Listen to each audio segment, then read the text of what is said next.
des personnes les plus fragiles. Le Conseil des ministres a examiné énormément d'ordonnances en un temps record en application de la loi d'urgence sanitaire.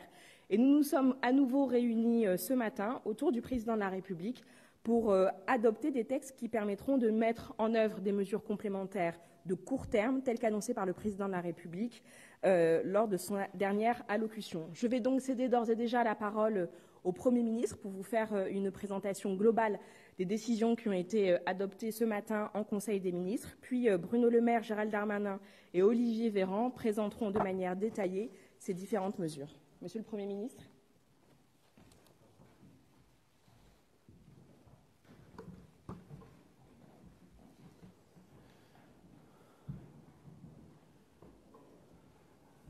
Bonjour. La crise sanitaire sans précédent contre laquelle nous luttons tous ensemble exige des réponses à la hauteur du choc que nous subissons. Ce choc, il est brutal pour les Français, il est brutal dans leurs inquiétudes face à la maladie, il est brutal s'agissant de son effet sur le système hospitalier, il est brutal compte tenu de l'impact sur notre économie que va avoir ce confinement et le ralentissement, voire l'arrêt complet de l'ensemble des systèmes productifs des pays voisins. Devant un tel choc, il faut faire face, et nous faisons face. Nous faisons face, évidemment, d'abord grâce à l'incroyable dévouement de tout le personnel soignant du pays. Nous faisons face grâce aux moyens exceptionnels que nous mettons en œuvre pour sauver notre économie et pour prendre en compte la situation des Français, la multiplicité des défis et des épreuves qu'ils connaissent. Avec Bruno Le Maire, le ministre de l'Économie et des Finances, Gérald Darmanin, le ministre de l'Action et des Comptes publics, et Olivier Véran, le ministre des Solidarités et de la Santé, nous venons aujourd'hui vous présenter les chiffres qui traduisent les moyens que nous mettons en œuvre dans le projet de loi de finances rectificative, conformément aux engagements du président de la République. Sur le plan budgétaire, alors que nous avions présenté dès la mi-mars une enveloppe exceptionnelle de 45 milliards d'euros en soutien à l'économie et au système sanitaire, nous avons porté le plan d'urgence à un total de 110 milliards d'euros. C'est évidemment un plan d'une ampleur exceptionnelle. Le texte qui est présenté aujourd'hui permet notamment de renforcer de façon très significative nos dispositifs de soutien à l'urgence économique. Le financement de l'activité partielle est porté à 24 milliards d'euros et le fonds de solidarité en faveur des très petites entreprises et des indépendants est porté à 7 milliards d'euros. Le texte nous permet également de nous doter d'instruments puissants d'intervention au capital des entreprises en difficulté avec l'ouverture d'une enveloppe de 20 milliards d'euros. Enfin, ce projet de loi de finances rectificative traduit l'effort historique en faveur de notre système sanitaire. 8 milliards d'euros sont prévus pour les dépenses exceptionnelles de santé, pour faire face à l'épidémie, permettant d'investir dans l'achat de matériel et de masques pour près de 4 milliards d'euros et de financer les mesures pour le personnel soignant. Enfin, ce projet de loi de finances rectificative nous conduit aussi à réviser nos prévisions macroéconomiques dans un climat d'incertitude extrême pour prévoir une contraction du produit intérieur brut de l'ordre de 8%. En conséquence, notre déficit devrait atteindre 9% du PIB et notre dette 115% du PIB. Comme l'a indiqué le président de la République, nous devrons prolonger ce plan, une fois la crise sanitaire maîtrisée, par des mesures ambitieuses de relance pour aider notre économie à redémarrer vite et fort. L'objectif aujourd'hui, c'est de sauvegarder. Demain, ce sera de relancer. Cette crise, vous le savez, elle soumet un certain nombre de nos concitoyens à une pression très particulière dans leur engagement professionnel ou compte tenu des fragilités particulières ou des vulnérabilités qu'ils présentaient. Je pense d'abord, évidemment, aux soignants et à tous ceux qui accompagnent les soignants dans nos établissements de soins. Ils sont en première ligne jour et nuit, par leur professionnalisme, par leur courage, par leur dévouement, par leur sens du devoir. L'hôpital tient, le système sanitaire tient, alors même qu'il est soumis à une pression considérable. Nous savons tous, au fond, ce que nous leur devons. Traduisant la volonté du Président de la République, nous verserons donc une prime, exempte de tout prélèvement fiscal ou social, c'est-à-dire net de tout, de 1 500 € à tous les personnels qui gèrent la crise du Covid-19 dans les hôpitaux des départements les plus touchés, ainsi qu'au personnel des services ayant accueilli des patients Covid dans les départements les moins touchés. Et pour tous les autres personnels des hôpitaux ne bénéficiant pas du taux maximal tel que je viens de le décrire, nous verserons 500 €. Le gouvernement a aussi décidé que les heures supplémentaires effectuées à l'hôpital pendant la crise sanitaire seraient valorisées beaucoup plus fortement que les heures supplémentaires habituelles, à hauteur de 50% en plus. Le gouvernement souhaite également qu'une prime soit versée aux personnels qui remplissent une mission décisive au sein des EHPAD et des services à domicile du secteur médico-social. Nous devons, en la matière, échanger avec les collectivités locales, en particulier avec les départements, qui en sont souvent les financeurs, pour déterminer les conditions de financement de cette prime. À côté des soignants de la fonction publique hospitalière, à côté de l'ensemble des personnels de la fonction publique hospitalière, il y a les autres agents de la fonction publique d'État et aussi de la fonction publique territoriale. Pour la fonction publique d'État, certains agents ont fait preuve d'un engagement remarquable. Alors, en tant qu'employeur, l'État souhaite marquer sa reconnaissance envers ses personnels à travers le versement d'une prime défiscalisée d'un montant maximal de 1 000 € net, modulable en fonction de la durée d'engagement des agents. Pour la fonction publique territoriale, nous offrons la possibilité aux employeurs la possibilité de verser dans les mêmes conditions d'exemption de prélèvement fiscal ou social un maximum de 1 000 € par agent. Enfin, à côté des personnels de la fonction publique hospitalière, à côté des personnels de la fonction publique d'État et de la fonction publique territoriale, il y a les plus démunis. Nous devons les aider à surmonter ce moment de crise qui fait peser sur eux des difficultés accrues.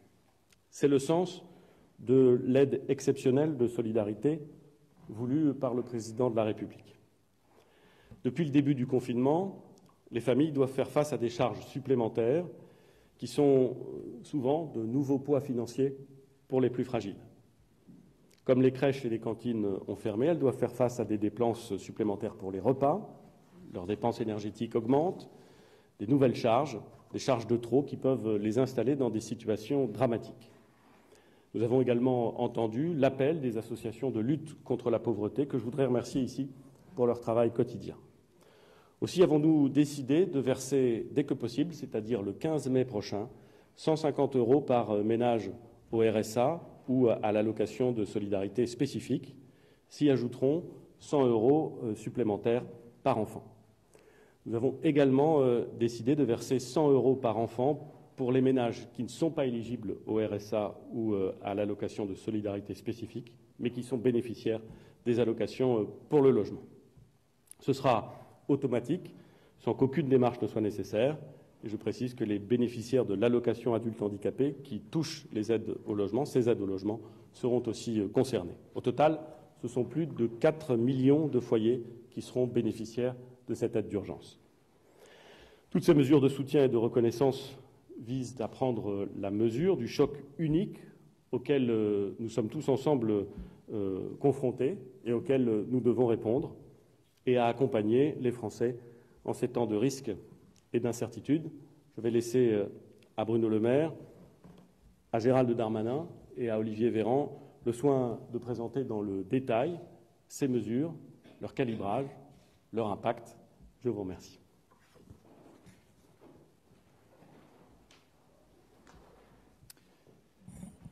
Bonjour à tous. Donc à la suite du Premier ministre, je voudrais juste vous présenter le cadrage macroéconomique du projet de loi de finances rectificative que nous avons présenté en Conseil des ministres avec le ministre de l'Action et des Comptes publics, Gérald Darmanin. Nous avons retenu, comme le Premier ministre vient de vous l'indiquer, une prévision de croissance à moins 8% pour l'année 2020. C'est un chiffre élevé, ce n'est pas un chiffre définitif. C'est un chiffre qui correspond aux prévisions des économistes et de la plupart des organismes multilatéraux, puisque le Fonds monétaire international vient de définir sa prévision de croissance pour la zone euro à moins 7,5%. Nous avons révisé ce chiffre de croissance au vu de 3 éléments. Le premier, c'est la durée du confinement, portée jusqu'au 11 mai.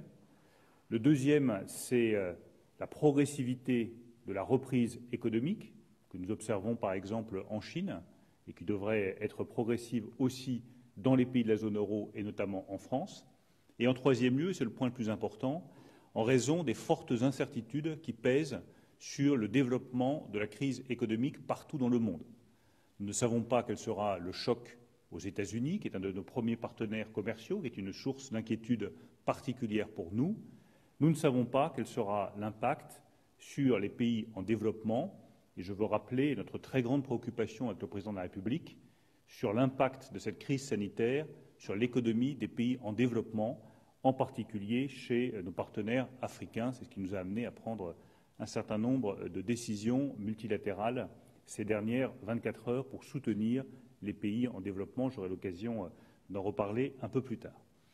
Ce projet de loi de finances rectificative, il vise aussi à améliorer un certain nombre de dispositifs d'urgence que nous avions mis en place. Et la méthode sera toujours la même. Réagir rapidement, écouter les retours et corriger le dispositif pour qu'il réponde toujours mieux aux attentes des entreprises. Nous avons fait ce choix de soutenir notre économie, de la protéger. Nous continuerons de le faire le temps que durera cette crise sanitaire. S'agissant du soutien aux petits entrepreneurs, nous avons décidé dans ce projet de loi de finances rectificative d'améliorer le fonds de solidarité qui va passer, comme l'a indiqué le Premier ministre, de 1 milliard d'euros à 7 milliards d'euros. Ils seront désormais éligibles un certain nombre d'entrepreneurs qui n'étaient pas éligibles auparavant. Je pense aux agriculteurs en groupement d'agriculteurs. Je pense aux entreprises en situation de difficulté, de redressement judiciaire. Je pense également aux conjoints collaborateurs, qu'il y a un certain nombre de dispositifs qui vont être élargis pour que le plus grand nombre possible de petits entrepreneurs, moins de 10 salariés, puissent avoir accès à ce fonds. La deuxième amélioration que nous apportons, c'est que vous savez que dans ce fonds, il y a 2 étages, un premier à 1 500 € et un deuxième qui peut aller jusqu'à 2 000 € au cas par cas pour aider les entreprises les plus en difficulté. Le deuxième étage du fonds sera porté de 2 000 € à 5 000 €. Enfin, nous avons entendu toutes les critiques des entrepreneurs qui nous disaient que le mois de mars 2019, qui servait de point de référence pour la perte de chiffre d'affaires, moins 50% entre mars 2019 et mars 2020, n'était pas le bon point de référence. Nous calculerons donc la perte de chiffre d'affaires sur les 12 derniers mois de l'année 2019. Nous allons également apporter de nouveaux soutiens aux entreprises plus importantes, que ce soit les PME, les ETI ou les entreprises stratégiques. S'agissant des entreprises stratégiques, je vous ai déjà indiqué que j'avais adressé au Président de la République et au Premier ministre une liste d'une vingtaine d'entreprises que nous considérions comme stratégiques et fragilisées en capital par la crise économique actuelle. Nous allons donc porter le montant du compte d'affectation spéciale de l'Agence des participations de l'État à 20 milliards d'euros, 20 milliards d'euros supplémentaires sur le compte d'affectation spéciale pour pouvoir apporter du capital à ces entreprises. En deuxième lieu, nous allons abonder le Fonds de développement économique, qui ne disposait jusqu'à présent que de 75 millions d'euros. Il disposera désormais, avec ce projet de loi de finances rectificative, de 1 milliard d'euros. Le Fonds de développement économique, il a vocation à soutenir cette fois-ci les entreprises de taille intermédiaire, celles qui ont 250, 300, 400 salariés, qui sont au cœur de notre tissu industriel, qui ont un impact direct aussi sur les activités de services. Souvent, elles sont en situation de fragilité, elles peuvent avoir du mal à trouver un prêt garanti. Eh bien, elles pourront disposer de ce soutien de l'État sous forme d'un prêt direct de l'État. Ce n'est plus une garantie, c'est un prêt direct de l'État pour une enveloppe qui est un total donc de 1 milliard d'euros, cette aide directe de l'État devant évidemment être accompagnée d'une amélioration de la situation de l'entreprise et, le cas échéant, de restructuration pour redonner à l'entreprise sa compétitivité. Enfin, le troisième élément, c'est pour toutes les PME qui n'ont pas réussi à trouver de prêts garantis par l'État et qui ont besoin impérativement de trésorerie pour redémarrer. Ça peut être une entreprise de décolletage dans la vallée de l'Arve qui a besoin d'acheter des matières premières, elle n'a plus de trésorerie, elle ne peut pas redémarrer. Ça peut être un hôtel-restaurant important, il a besoin de trésorerie, d'acheter des matières premières et il n'a pas les moyens pour redémarrer.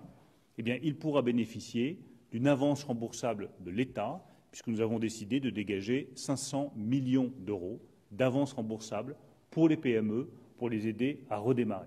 Ça leur donnera la trésorerie nécessaire pour acheter les stocks dont elles ont besoin, redémarrer, et elles rembourseront ensuite lorsqu'elles auront eu un retour à meilleure fortune.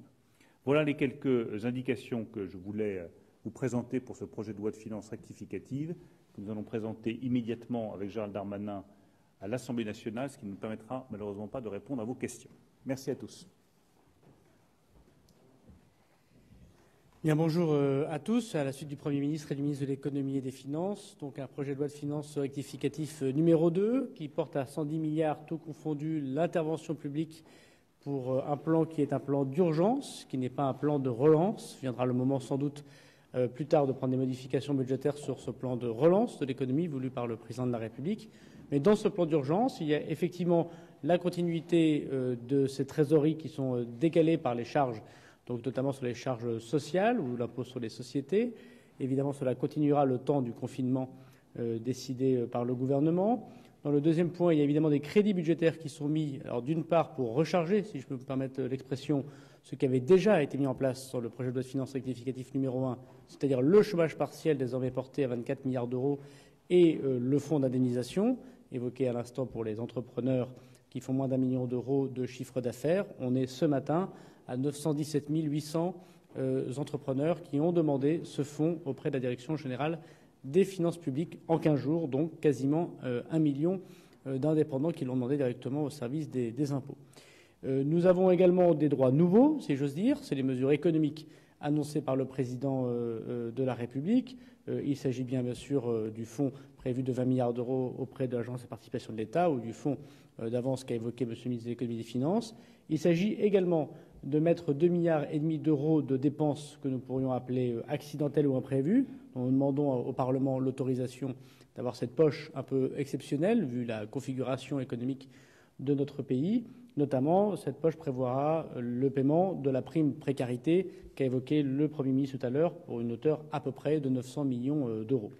Et puis nous avons des dispositions très importantes dans ce PLFR 2, notamment la défiscalisation et la désocialisation des primes évoquées tout à l'heure pour toutes les fonctions publiques. Nous avons également des prêts pour nos territoires ultramarins, notamment pour la Nouvelle-Calédonie, 240 millions d'euros, qui est dans une situation compliquée bien évidemment. Et puis nous avons tout un tas de dispositions techniques qui nous permettent d'avancer dans la réponse à la crise économique.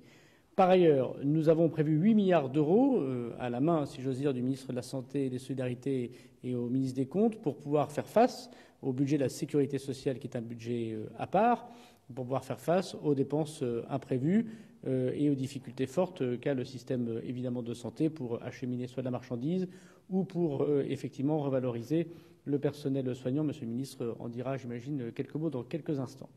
Voilà en quelques mots ce projet de loi de finances rectificatif numéro 2. En 3 semaines, c'est donc 110 milliards d'euros qui sont mis sur la table pour pouvoir accompagner l'économie française et singulièrement les entrepreneurs et les salariés de notre pays. Et effectivement, comme l'a dit le ministre de l'Économie et des Finances, nous allons aujourd'hui à l'Assemblée et au Sénat pour défendre cela devant les commissions. Vendredi, adopté par l'Assemblée, nous l'espérons. Mardi pour le Sénat pour que le projet de loi de finances soit effectif et les crédits abondés dès la semaine prochaine pour soutenir l'économie française. Il y a peut-être un tout petit mot sur les primes et sur les congés, parce que par ailleurs, il y a des décrets qui vont être pris dans quelques instants. Je mets à part encore la fonction publique hospitalière. Monsieur le ministre de la Santé et des Solidarités le précisera pour ce qui est des agents qui sont sous sa responsabilité. Il y a donc une prime d'État décidée qui sera donc défiscalisée et désocialisée pour les agents et sous la responsabilité de chacun des ministères, de chacun des employeurs pour effectivement l'octroyer, qui aura un plafond de 1 000 € comme cela a été évoqué, la possibilité pour les collectivités locales de mettre en place effectivement également cette prime avec un plafond de 1 000 € et sur leur responsabilité entière pour définir les agents et le montant pour le versement de cette prime, qui sera également défiscalisée et également désocialisée. D'ailleurs, les collectivités locales non plus en tant qu'employeurs ne paieront pas de charges sur ces primes. Et puis nous avons pris une ordonnance présentée par le secrétaire d'État auprès de moi, Olivier Dussopt, qui permet notamment de faire comme pour le privé, l'utilisation des jours de congé et règle le compte épargne-temps dans les difficultés que nous connaissons aujourd'hui dans le fonctionnement de la fonction publique, soit qu'il s'agisse de gens qui sont en télétravail ou qui sont en ASA, en autorisation spéciale d'absence. Voilà, je vous remercie à vous.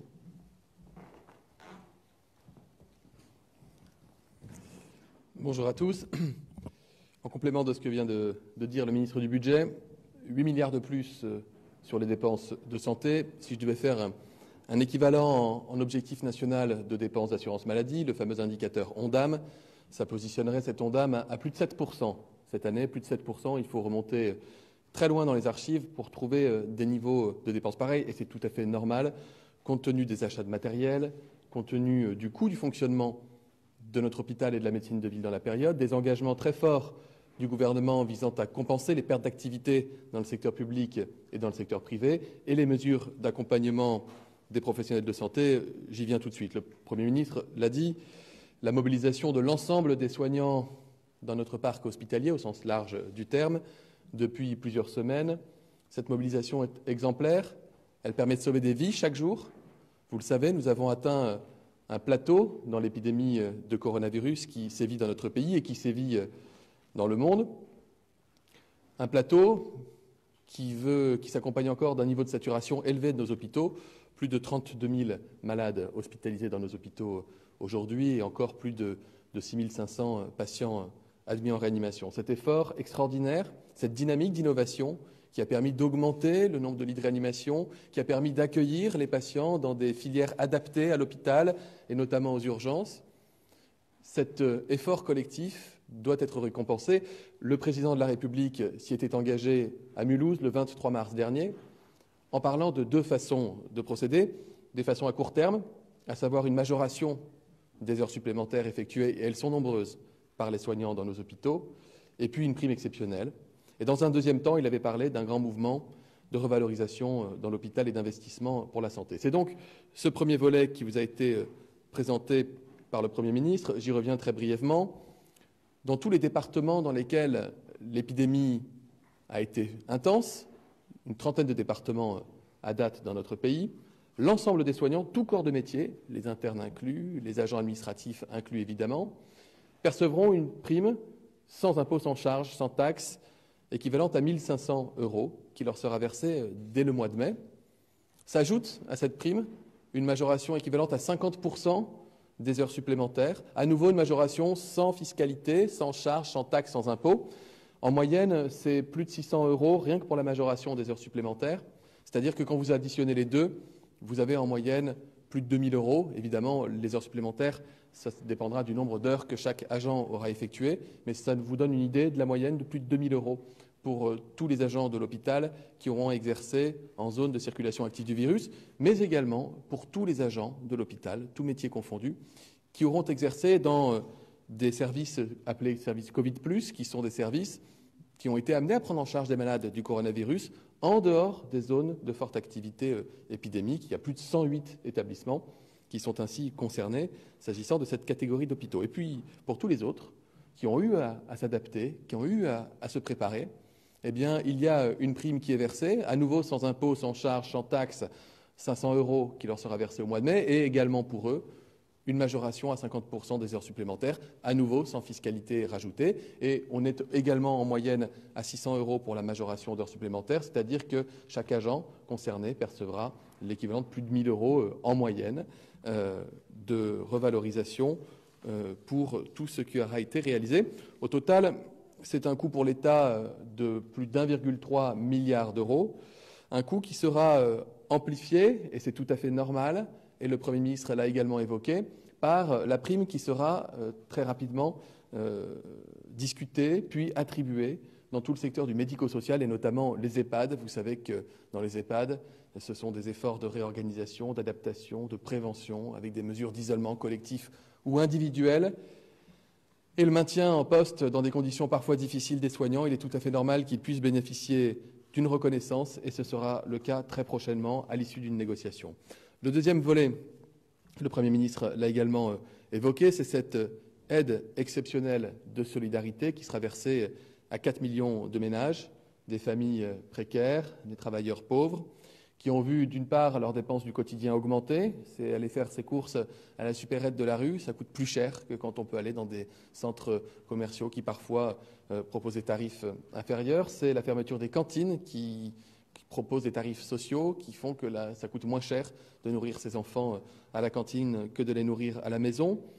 Ce sont ces travailleurs précaires qui ont perdu leur emploi juste avant ou pendant la crise et qui ne bénéficient désormais que des minima sociaux tels que le RSA ou l'ASS. Ce sont ces ménages qui ont connu parfois une baisse importante de revenus occasionnels, comme des petits travaux, qui leur permettaient bien souvent de boucler leur fin de mois. À mon tour de remercier et de saluer toutes les associations de terrain avec lesquelles nous avons travaillé, mais d'associer également mes collègues, le ministre du Logement Julien Denormandie, ma secrétaire d'État Christelle Dubos ainsi qu'Adrien Taquet, secrétaire d'État en charge de la petite enfance, qui ont beaucoup œuvré auprès des associations pour arriver à cet effort important de la nation, près d'1 milliard d'euros, et qui permettra de verser dès le 15 mai 150 euros à tous les allocataires du RSA de l'ASS.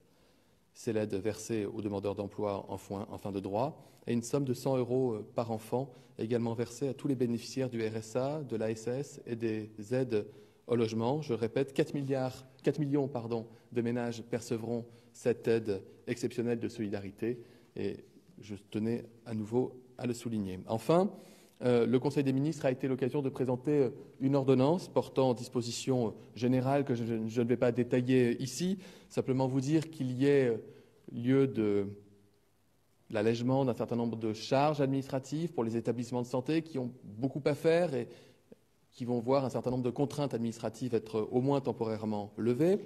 Il s'agit également de dérogations à la participation financière des usagers à certains soins et des prolongations de ce qu'on appelle les dispositifs ALD pour les maladies chroniques et les affections longue durée, des mesures dérogatoires pour les indemnités journalières, notamment dans le milieu agricole, pour permettre de financer un remplacement de garde d'enfants, des mesures également qui concernent les personnes âgées et les personnes en situation de handicap, travailler là également avec la secrétaire d'État en charge du handicap, Sophie Cluzel, pour compenser les baisses d'activité des services de soins à domicile.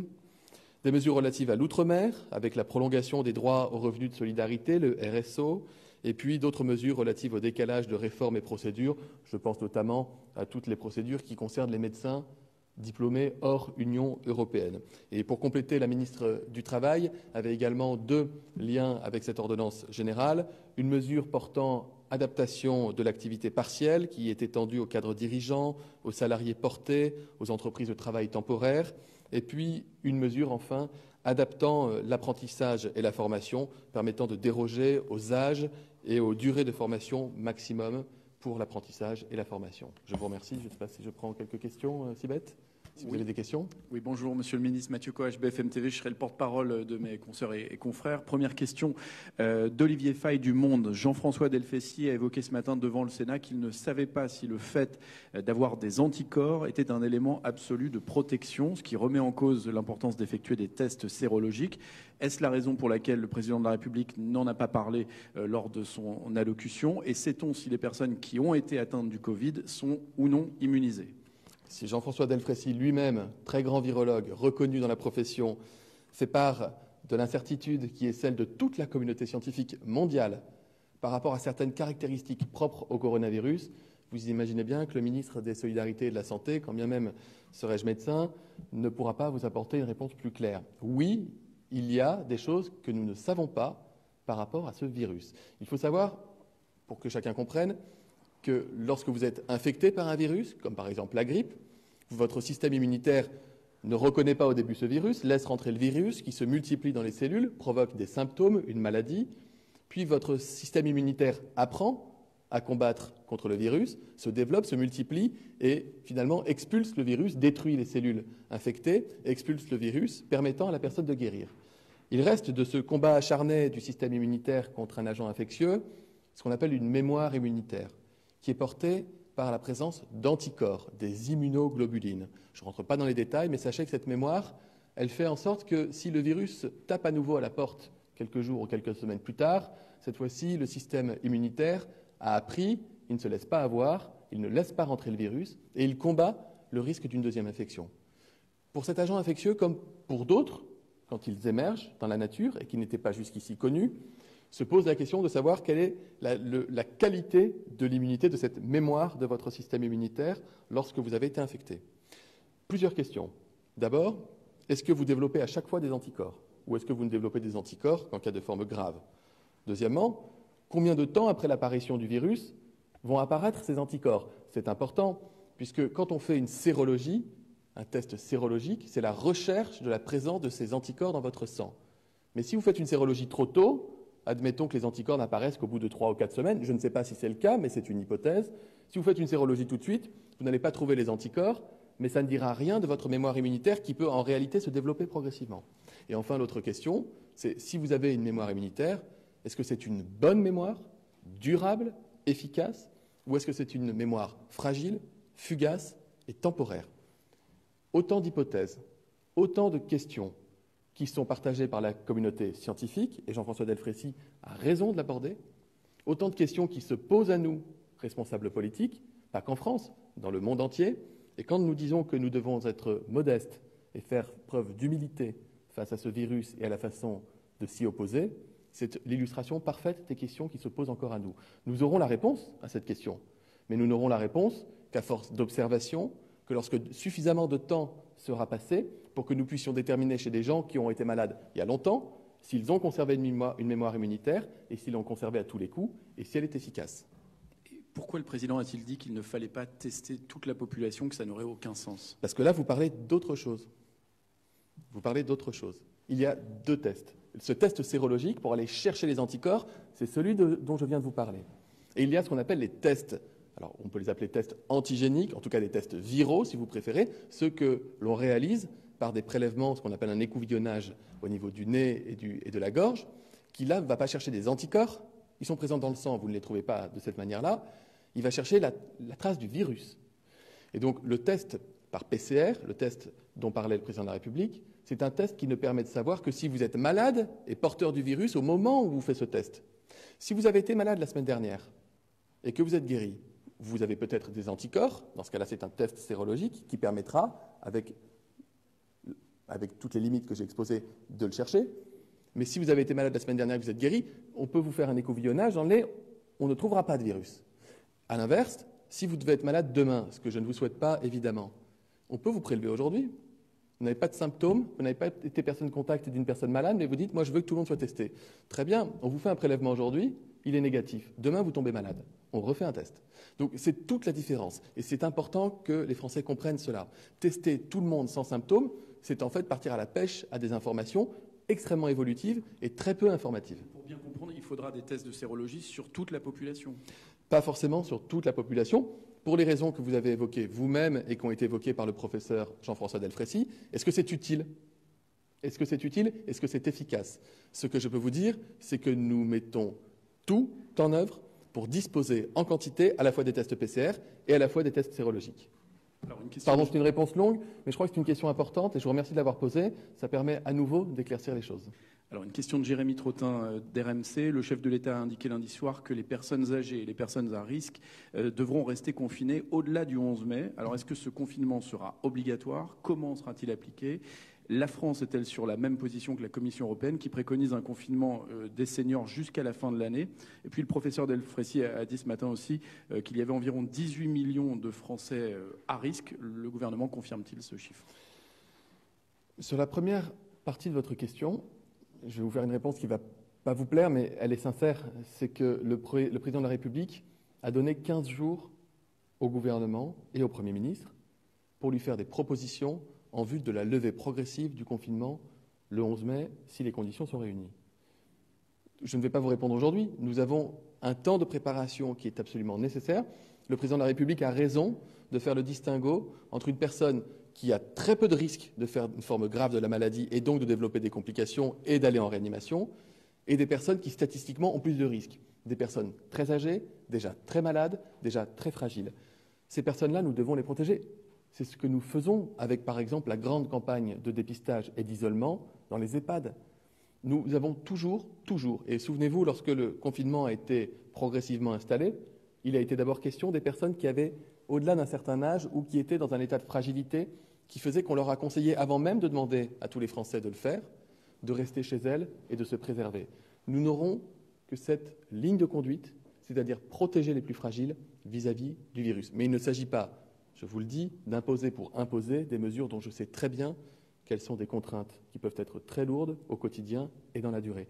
Nous aurons à faire le juste équilibre des choses. Cet équilibre, nous le ferons en concertation avec les scientifiques, en concertation avec les médecins et pour l'intérêt général. Une question d'Adrien Beck d'Europe 1. Vous indiquez que la fabrication de masques grand public évoquée par Emmanuel Macron a débuté depuis plusieurs semaines. Chaque Français pourra-t-il en avoir un dès le 11 mai, comme l'a promis le Président? À quelle quantité estimez-vous les besoins et seront-ils obligatoires ou conseillés?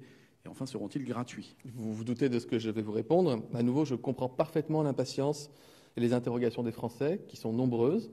Et on pourrait passer ainsi en revue un très grand nombre de questions, parler des écoles, parler bien sûr des transports en commun, parler de la reprise d'activité dans notre pays. Ces questions sont parfaitement légitimes, parfaitement légitimes. Ce que les Français savent désormais, c'est que nous avons un cap, une date, celle du 11 mai.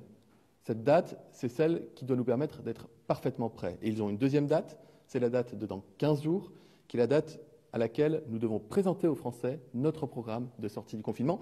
La question des masques grand public, leur mode de distribution, savoir s'ils sont gratuits ou payants, je reprends un certain nombre de questions qui peuvent être posées, le nombre de masques qui seront disponibles par foyer, les conditions de port de ce masque, est-ce qu'ils seront obligatoires, systématisés, facultatifs, est-ce qu'il y en aura dans les écoles?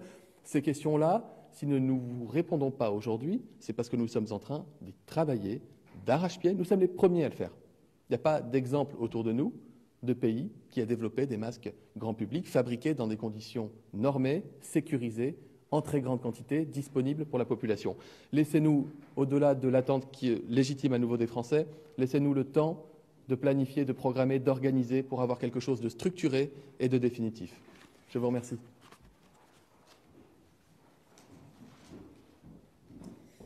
Merci beaucoup, Monsieur le Ministre. Je me permets de vous signaler l'adoption par ailleurs de quelques textes supplémentaires. Un premier texte présenté par le ministre de l'Europe et des Affaires étrangères, Jean-Yves Le Drian, qui a présenté un projet de loi ratifiant une ordonnance précédemment vue que j'avais eu l'occasion de vous présenter et qui autorise la prorogation des mandats des conseillers consulaires et des délégués consulaires en raison de l'état d'urgence sanitaire. La ministre de la Justice, Nicole Belloubet, a également pour sa part présenté une ordonnance qui, en réalité, apporte des ajustements à des règles que nous avions fixées précédemment par une ordonnance du 25 mars 2020. C'est bien la preuve que nous nous adaptons et qu'en fonction des remontées de terrain, nous sommes susceptibles de modifier les mesures qui sont prises. L'objectif de la présente ordonnance est de tenir compte de ces difficultés dans différents secteurs d'activité. Je pense en particulier à la construction et à l'immobilier, et il s'agit donc d'apporter des réponses aux difficultés qui étaient soulevées. Voilà ce que je pouvais vous dire pour clore mon propos de nos échanges du Conseil des ministres, et je me tiens à votre disposition pour répondre à quelques questions. Alors, une question de Dania Nussbaum de Bloomberg. L'entreprise Amazon menace aujourd'hui d'interrompre toutes ses activités suite à la décision de la Cour de Nanterre de réduire ses ventes aux biens essentiels. Pensez-vous que l'activité d'Amazon est essentielle en France aujourd'hui et comment comptez-vous réagir à ce potentiel arrêt ? Alors d'abord, je voudrais avoir un propos général et un propos particulier. De manière générale, le gouvernement est particulièrement attentif à ce que, dès lors qu'un de nos compatriotes est amené à travailler dans l'état d'urgence sanitaire que nous connaissons, son employeur, puisque c'est sa responsabilité, mette en place toutes les mesures sanitaires qui répondent aux exigences de nos autorités sanitaires en matière de distance de protection, en matière de matériel de protection, en matière d'organisation des modalités de travail pour que chaque travailleurs en France puissent travailler de manière sécurisée. Ce propos général, il s'applique à l'ensemble des entreprises sur le territoire national. Et pour le cas particulier d'Amazon, je n'ai pas vocation à commenter une décision de justice et la réaction de l'entreprise afférente. Question d'Isabelle Roberts des Jours. Vivendi va verser des dividendes en France et procéder à des rachats d'actions tout en bénéficiant du chômage partiel pour certaines de ses filiales. Alors vous aviez dit que ça n'était pas compatible. Qu'allez-vous faire ? La règle n'a pas été modifiée en l'occurrence et donc le ministre de l'économie et des finances sera amené à réagir en conséquence. Ce que nous avions édicté comme règle, c'était le fait que dès lors qu'en France nous avions des entreprises ou des filiales ou que sais-je qui avaient bénéficié d'argent public, il était anormal qu'elles puissent verser des dividendes en France. Et donc le ministre de l'économie et des finances aura, à n'en pas douter, à se saisir de ce sujet. Une question d'Adrien Gendre de TF1 et LCI. Est-ce que la question des municipales sera traitée dans le cadre du plan de déconfinement avant le 11 mai ou traitée séparément ? Et si l'on peut rouvrir les écoles le 11 mai, pourquoi ne pourrait-on pas tenir des élections ? Alors, pour être très simple, je vous renvoie à une ordonnance que nous avons d'ores et déjà prise concernant les élections municipales. Cette ordonnance est très claire. Elle prévoit que le gouvernement remette au Parlement un rapport avant le 23 mai 2020 qui permet d'évaluer la situation sanitaire et donc de dire si oui ou non des élections municipales pour ce qui est du second tour peuvent se tenir avant la fin du mois de juin. Ce qui est certain par ailleurs, c'est qu'au-delà de la prochaine étape que nous aurons à franchir, celle du déconfinement à partir du 11 mai, déconfinement qui, je le rappelle, et c'est important à marteler, sera un déconfinement progressif, partiel et sur lequel nous aurons de manière régulière, en fonction d'un certain nombre d'indicateurs que nous mettrons en place, à regarder ses effets pour bien nous assurer qu'il ne met pas en danger ou qu'il ne met pas en danger notre stratégie de freinage de la propagation de l'épidémie. Et donc nous aurons à regarder de manière régulière la situation sanitaire française et en particulier pour ce qui est des élections municipales, nous aurons le 23 mai un rapport qui nous dira si oui ou non on peut tenir de manière sécurisée d'un point de vue sanitaire ces élections municipales. Le cas échéant, si ce n'était pas le cas, le Parlement aurait à se réunir pour définir une nouvelle date. Une question de Marine Pentier pour l'agence Reuters. Donald Trump a annoncé la suspension des versements américains à l'OMS. On se souvient que le président de la République avait récemment refusé de voir l'Organisation mondiale de la santé être enfermée dans une guerre Chine-États-Unis. C'est donc une étape supplémentaire qui a été franchie. Quelle est la réaction de la France ? Et est-ce que la France considère que la gestion de l'OMS a été bonne depuis le début de la crise ? C'est une situation évidemment que nous regrettons car vous connaissez l'attachement de la France et singulièrement du président de la République au multilatéralisme. Il a eu l'occasion depuis le début de cette crise à de nombreuses reprises de prouver son engagement dans ces instances multilatérales à travers la réunion évidemment des 27 membres de l'Union européenne mais également du G20, du G7, différentes instances qui ont conduit notamment à ce qu'un certain nombre de décisions puissent être prises. Je pense en particulier à l'aide qui sera apportée aux pays africains dans le cadre de la lutte contre le Covid-19. Cette aide aux pays africains reposera sur un certain nombre d'outils, en particulier sur l'OMS, mais également sur le Fonds mondial que nous avons reconstitué de manière récente, sur United, sur le Gavi qui s'occupe des vaccins en particulier, mais également sur un moratoire appliqué à de nombreux pays africains et qui permettra de repousser des échéances de prêts internationaux ou bilatéraux à l'égard de ces pays. Nous regrettons donc à chaque fois qu'il y a une encoche dans le multilatéralisme que cette encoche ait lieu et nous espérons évidemment vivement qu'il y ait un retour rapide à la normale et que l'OMS qui a fait face à une pandémie inédite, tout comme l'ensemble des pays du monde, puisse effectuer de manière sereine le travail qui est le sien.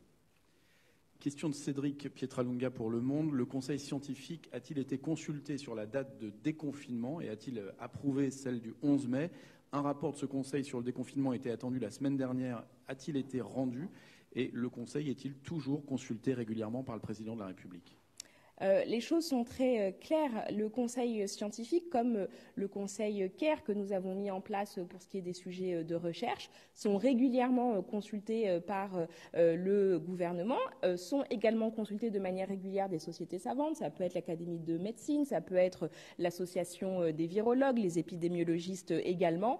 Et l'ensemble de ces éléments nous permet de forger notre doctrine en matière sanitaire. Nous avons ensuite, en tant que gouvernement, à prendre des décisions qui sont politiques, qui évidemment s'appuient sur le rationnel scientifique qui nous est apporté par ces différentes sociétés savantes et singulièrement par le Conseil scientifique. Mais une décision politique est une décision qui est politique, qui est motivée à la fois par des considérations sanitaires et en l'occurrence, dans la crise que nous sommes en train de vivre, elle est principalement motivée par des considérations sanitaires. Mais nous avons aussi eu en tête, c'était le cas pour le président de la République dans ce choix de la date du 11 mai, nous avons eu aussi à cœur de répondre à d'autres impératifs, en particulier des impératifs sociaux.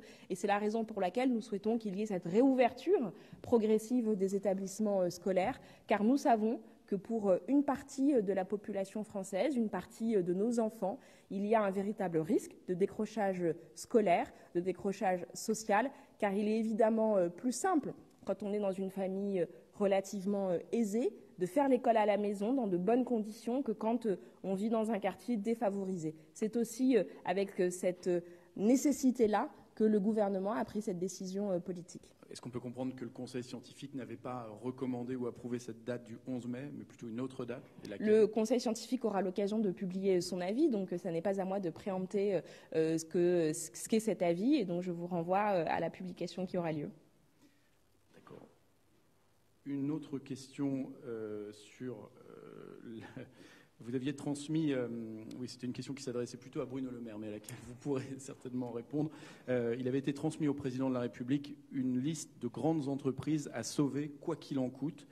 Cela concerne quel secteur? Combien d'entreprises sont concernées? Avez-vous connaissance de risques de rachat hostile? Et le gouvernement est-il prêt à mettre son veto, si nécessaire, comme il vient de le faire pour Photonis?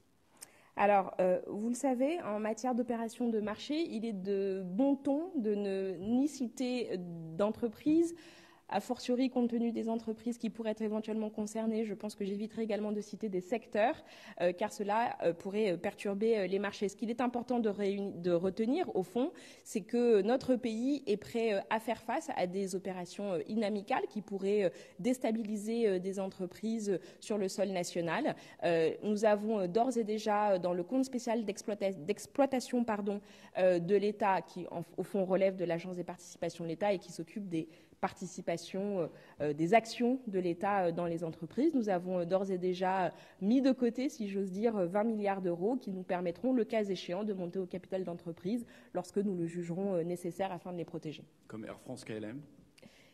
Comme je vous le disais, nous avons, pour des précautions de marché, je préfère ne pas citer de nom d'entreprise spécifique, même si c'est un bon exemple que vous avez cité là. Une question de Jean-Marie Chazot pour France Ô, Outre-mer, la première. Quelles sont les mesures prises pour venir en aide aux étudiants ultramarins dans l'Hexagone qui n'ont pas pu rentrer chez eux? Et quelles sont les mesures économiques spécifiques pour les territoires du Pacifique qui ne bénéficient pas des aides nationales vu leur statut pour faire face évidemment à la crise économique provoquée par le Covid-19? Pour ce qui est des collectivités du Pacifique, nous avons débloqué un prêt AFD. C'est dans le cadre du projet de loi de finances rectificative qui pourra leur venir en aide, bien entendu.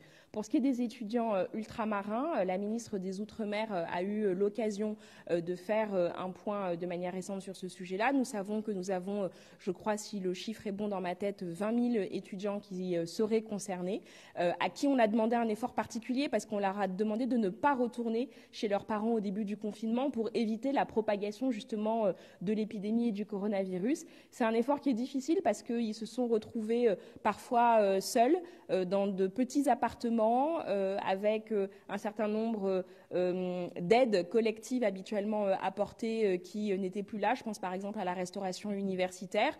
Cet effort, nous le prendrons évidemment en compte et la ministre des Outre-mer, en lien avec le Premier ministre, aura l'occasion de faire un certain nombre de propositions dans les jours à venir pour pouvoir les aider, notamment organiser leur retour dans leur foyer originel. Alors, je sais qu'il est encore un peu tôt, puisque le 11 mai n'est que dans 4 semaines, mais il y a quand même un certain nombre de questions sur les écoles qui nous viennent de Laurence Perron de France Inter et Alison Tassin de TF1. Sur quels critères les écoles vont-elles rouvrir? Géographiques, sociaux? Des dispositions seront-elles prises sur le nombre d'enfants dans les classes et les gestes barrières? Quand aura-t-on un calendrier précis? Et est-il envisageable que certains territoires restent entièrement confinés après le 11 mai? Le cas échéant, comment assurer une égalité pour tous au sein de l'éducation nationale? Voilà, si vous pouvez répondre à... Ce qui préside à l'ensemble des décisions que nous serons amenés à présenter sous quinzaine. Et donc, je vous renverrai à la présentation de ces différentes mesures, en particulier pour ce qui concerne l'école. C'est évidemment, à chaque instant, de préserver la sécurité des enfants, la sécurité des personnels enseignants, mais également la sécurité de tous les personnels, au fond, administratifs et techniques qui seront aux côtés des enfants. Nous avons aussi un sujet de préoccupation pour assurer la sécurité sanitaire des intervenants du périscolaire sous la responsabilité directe des collectivités locales. Donc vous comprenez bien que nous avons beaucoup de concertations à réaliser, à la fois bien sûr avec les représentants des parents d'élèves, avec les organisations syndicales représentatives de l'éducation nationale, mais également avec les collectivités territoriales qui nécessairement auront à participer de la réouverture des établissements. Le premier critère qui sera le nôtre sera donc un critère dans notre capacité à assurer la sécurité sanitaire de tous ceux qui reviendront à l'école. Dans son intervention, le président de la République a évoqué des critères de temps et d'espace, ce qui renvoie au fond à l'idée que l'école au mois de mai et de juin ne ressemblera probablement pas, même certainement pas, à la manière dont nous faisions l'école avant le début du confinement. Il conviendra donc de nous adapter à la nouvelle donne, car au moment du 11 mai, nous aurons toujours une épidémie existante. Et nous aurons à faire en sorte que toutes les mesures soient prises pour réussir cet après 11 mai. En ce qui concerne le calendrier de présentation de l'organisation scolaire, cela se fera dans 15 jours lorsque nous présenterons le plan général de déconfinement pour l'ensemble du pays. J'ai encore deux petites questions. Jean-Rémy Baudot d'Europe 1 voudrait savoir ce que le président a laissé entendre quand il a dit qu'il voulait consulter après la crise, au-delà des partis et des syndicats. Faut-il s'attendre à un nouveau grand débat national? Sous quelle forme faut-il y voir les prémices d'un futur gouvernement d'union nationale pour reconstruire le pays? Alors c'est une question ambitieuse car à ce stade, vous le savez, le gouvernement est concentré dans la gestion du confinement. C'est tous les jours de la gestion de crise que nous faisons avec acharnement, avec détermination, avec énormément de volonté. Nous sommes aussi concentrés pour travailler sur l'après 11 mai, pour réussir cet après 11 mai, et donc savoir ce qui se passera dans un hypothétique gouvernement d'union nationale n'a honnêtement, dans l'immédiat, pas lieu d'être.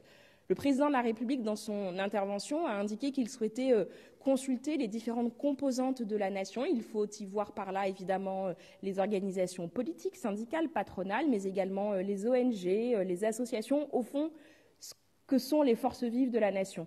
Sur la manière dont il entendra consulter ces différentes composantes de la nation, je ne peux à ce stade pas vous apporter de réponse et je vous invite à vous rapprocher du service de presse de l'Élysée. Une question de Rama Sofia Rajdi de l'agence américaine USPA. Le président de la République, lors de son allocution, a aussi parlé de fraternité, d'humanité, de se réinventer, et lui le premier. Alors que voulait-il dire par cela, si vous en avez une idée? Et est-ce que ça pourrait se traduire par la nomination d'un ministre du bonheur fondé sur le bonheur national, à l'instar des Émirats arabes unis et du Bhoutan? Alors, il ne m'appartient pas à la place du président de la République de déterminer ce que sont les champs d'action ministériels, et donc c'est sur proposition du Premier ministre qu'il lui revient de le déterminer. Je ne pourrais donc pas m'avancer là-dessus. La question évoquait le fait que le président de la République ait invité tout le monde à sortir des sentiers battus idéologiques habituels, à ne pas, au fond, ce qu'on entend parfois, projeter ce que nous aurions aimé dans le monde d'avant, voire advenir, pour le plaquer sur ce que serait l'après-Covid-19. Nécessairement, dans une crise de la nature de celle que nous sommes en train de vivre, comme lorsque toute l'humanité a eu à faire face à de grandes crises, nous devons nous remettre en cause, nous devons nous interroger sur ce qui a fonctionné, ce qui n'a pas fonctionné. Nous avons dans la crise et dans la gestion de la crise que nous venons de vivre des éléments de fierté. Notre système sanitaire, au prix de beaucoup d'efforts de ses personnels, a réussi à tenir. il n'a pas été totalement submergé. Nous avons vu se développer des solidarités nouvelles entre les Français en direction des plus fragiles. Ce sont des motifs de fierté. Le président de la République l'a dit, il y a eu aussi des ratés et sur lesquels nous devrons regarder précisément comment, pour la suite, améliorer les choses. Mais cette grande crise, elle doit nous amener à réfléchir évidemment sur nous-mêmes, mais nous réinventer. Et donc c'est avec la perspective que nous aurons à faire des changements de paradigme que le président de la République a eu ce mot dans le cadre de son discours. Je vous remercie. Merci à vous.